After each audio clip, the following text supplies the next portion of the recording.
हाय दोस्तों, आपका KVS exam का रिजल्ट आ चुका है आज और लगभग आप सभी ने देख लिया होगा।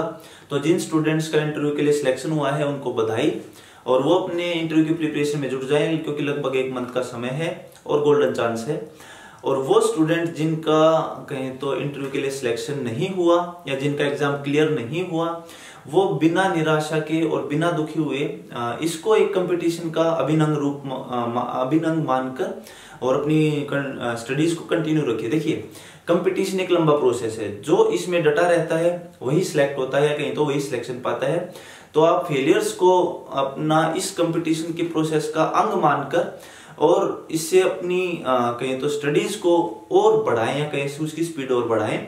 ये ना माने कि ये एग्जाम नहीं हुआ तो निराश हो जाएं और स्टडीज को छोड़ दें और सोचे कि अगला एग्जाम कोई आएगा तब प्रिपरेशन करेंगे। ये सबसे बड़ी गलती करते हैं स्टूडेंट्स, जो छोड़ देते हैं पढ़ाई और जो अपनी स्टडीज को कंटिन्यू रखते हैं, कोई ना एग्जाम क्लियर करके अपनी गवर्नमेंट जॉब पा लेते हैं। तो मेरी उनसे यही सलाह है कि स्टूडेंट्स बिना देरी खोए और बिना निराश हुए अपनी स्टडीज को कंटिन्यू रखें, क्योंकि बहुत एग्जाम होने हैं और ये चलता रहता है, लेकिन स्टडीज को जो कंटिन्यू रखता है वो टॉपर्स में आता है और जो जितनी मेहनत करता है उतना अच्छा फल पाता है।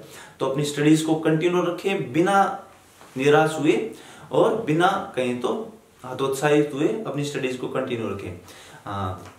बात करते हैं आज के रिजल्ट की। अब तक स्टूडेंट्स का मेरे पास मैसेज आया कि न सर मैं 95 में मेरा सिलेक्शन हुआ है। तो अप्रोक्स 95 जर्नल के लिए मुझे जो अब तक मैसेज आया है वो 95 तक का आया है। बाकी कल तक स्थिति क्लियर हो जाएगी कि कितने तक कट ऑफ गई है जर्नल की और कैटेगरी वाइज। देखिए, बात करते हैं इंटरव्यू वेन्यूज की। लगभग 10 वेन्यूज में आपका इंटरव्यू होगा। भोपाल, चंडीगढ़, दिल्ली, गुरुग्राम या गुड़गांव, हैदराबाद, जयपुर, कोलकाता, लखनऊ, मुंबई और नोएडा। अब आपको अपनी प्रिपरेशन रखनी है इंटरव्यू की हर एस्पेक्ट्स को ध्यान में रखते हुए जो आपके लिए इम्पोर्टेंट है। अब स्टूडेंट्स का मेरे पास मैसेज आ रहा है कि सर मेरा यहाँ है तो क्या स्ट्रेटजी होनी चाहिए या मुझे किन चीजों पर ध्यान देना चाहिए।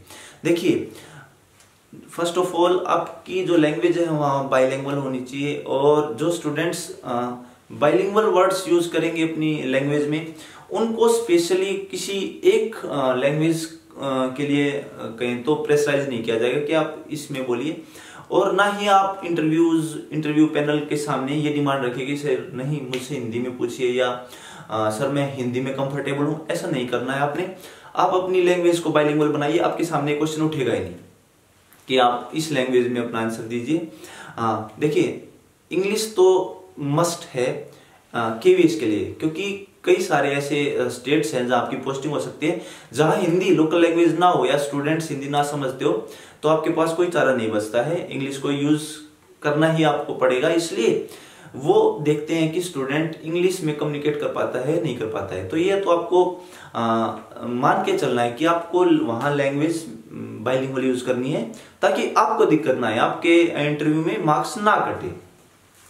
देखिए, कुछ इंटरव्यू वेन्यू कहें तो हिंदी हार्टलैंड या कहें तो मुख्य हिंदी भूमि या हिंदी राज्यों में है जहां हिंदी मुख्य रूप से यूज होती है, तो वहां थोड़ा सा एज है जब इंटरव्यू इस जगह आता है।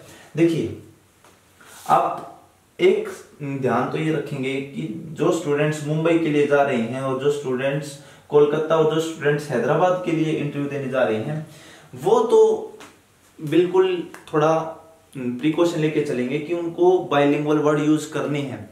इसका सबसे अच्छा तरीका है कि आप इस 1 मंथ में अपनी लैंग्वेज को इस तरह यूज करें कि आप घर पर अपने दोस्तों से फोन पर बात करते हुए इंग्लिश के वर्ड्स यूज करें।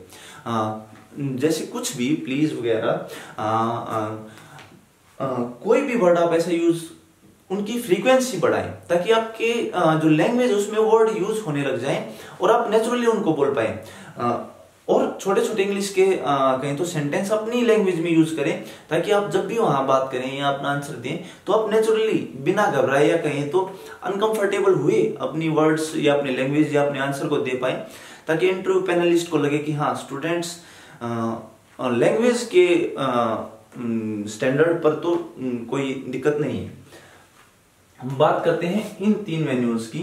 यहाँ थोड़ा सा आपको ध्यान रखना पड़ेगा क्योंकि ये हिंदी कहीं तो मेन राज्यों में इनको नहीं हम काउंट कर सकते। हैदराबाद, कोलकाता नहीं कर सकते, Bengali language mainly local language है।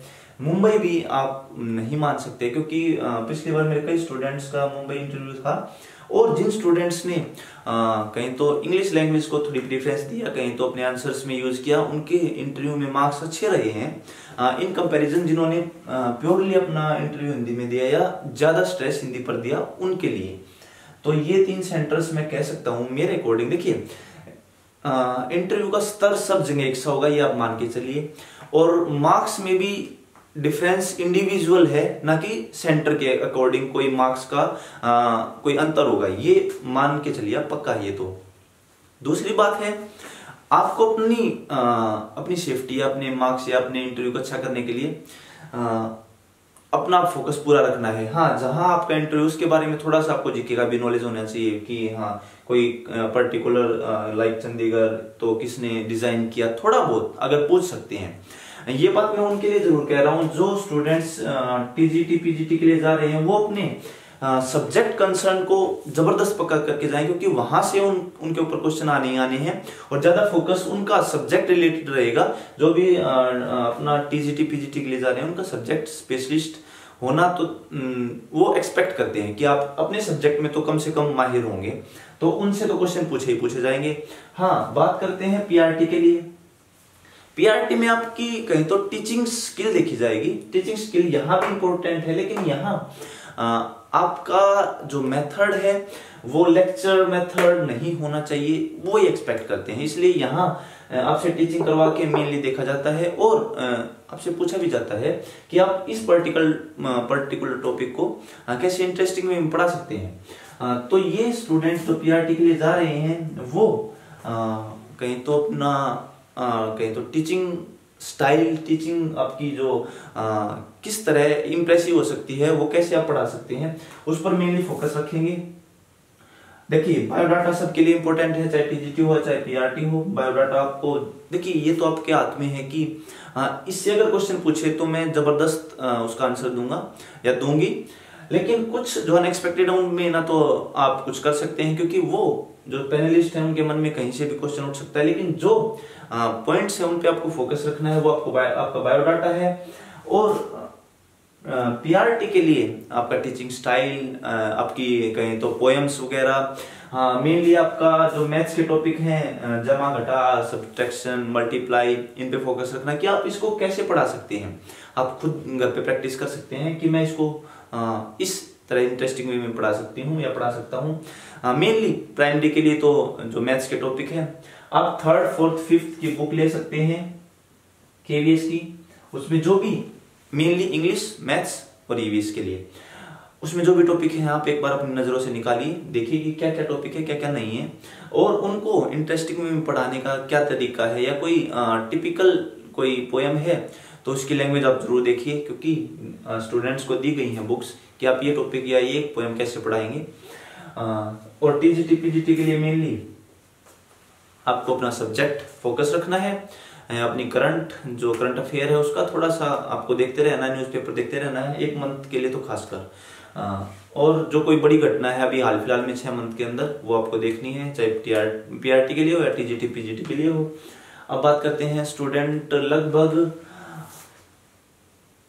1.5 गुना और 2 गुने के बीच के स्टूडेंट बुलाए गए हैं, लगभग 8,500 या 9,000 स्टूडेंट बुलाए गए हैं पीआरटी के लिए। तो पीआरटी के लिए लगभग 1.5 गुना से ज्यादा और 2 गुने से कम स्टूडेंट्स को बुलाया गया है। तो गोल्डन चांस है, यानी कि 2 स्टूडेंट में से 1 सिलेक्ट होना है। तो लगभग मान सकते हैं आपका आधा सिलेक्शन हो गया है। आधा सिलेक्शन डिपेंड करता है आपके इंटरव्यू पर और डिपेंड करता है आपके स्कोर पर, कितना आपका स्कोर है। ये भी एक कहीं तो इम्पोर्टेंट एस्पेक्ट है इस सिलेक्शन को लेकर। अब आपके हाथ में है इंटरव्यू, जबरदस्त तरीके से जुट जाएं और प्रिपरेशन को फुल फ्लो में ले आए क्योंकि इंटरव्यू के मार्क्स मैटर करेंगे बहुत ज्यादा। साथ में आपका जो पेपर है कोई कमी तो ये छोड़ेगा नहीं कोई भी स्टूडेंट की मेरे एग्जाम में 105 नंबर 110 नंबर है तो मैं रिलैक्स हो सकता हूँ, नहीं हो सकते। 1 मंथ है, आप अपनी जी जान लगा दीजिए, क्योंकि आपके सामने जॉब है, इंटरव्यू है, कहीं तो 60 मार्क्स का है, रेशो में देखेंगे तो 15 नंबर का है 100 में से, लेकिन 15 काफी है आपको सिलेक्शन तक पहुंचाने में और सिलेक्शन से बाहर करने में। तो अपनी मेहनत को कंटिन्यू रखिए और मैं आपके लिए वीडियो बनाता रहूंगा। Thank you.